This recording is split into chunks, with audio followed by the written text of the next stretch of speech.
Ano na naman yung milagrong ginawa mo? Sino na naman ang hinanapan mo ng love life? Maghahanda ka pa by 4 p.m. Aabot ka ba ng 7 p.m.? Akala ko kasi schedule. Another day, another one less lonely soul. Ano mo naman hindi ako makakaindi pagdating sa pamilya? Ano ko sa'yo, Bes? Bakit kasi hindi mo hanapin yung pagmamahal na yan para sa'yo? At hindi ko unahin yung ibang tao eh. Baka naman sa huli ka the one last lonely soul. Ah, grabe siya! Kumain ka na ba? Hindi pa. Yan mo pa. I thought take out. Thank you, Lord. Take back what you said or else hindi kita bibigyan. Diyos na bahala sa'yo.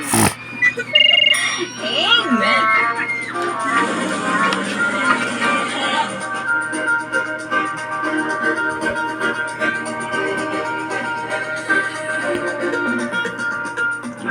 Good morning.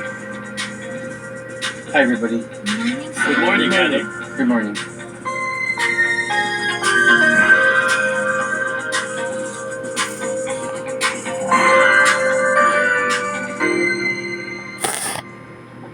Okay, here's your takeout. Thank you!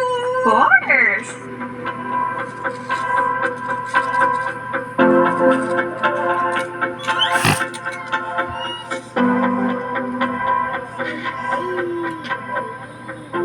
So, who's our 1 p.m.? Mr. and Mrs. Delaman. Oh, right! Okay, let's go. Huh? Come.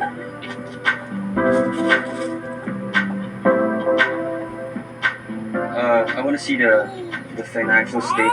Absolutely. How are the negotiations with Mr. Wong? Is he keen on investing? Everything looks good! Thank you so much for coming in today. Salamat din po.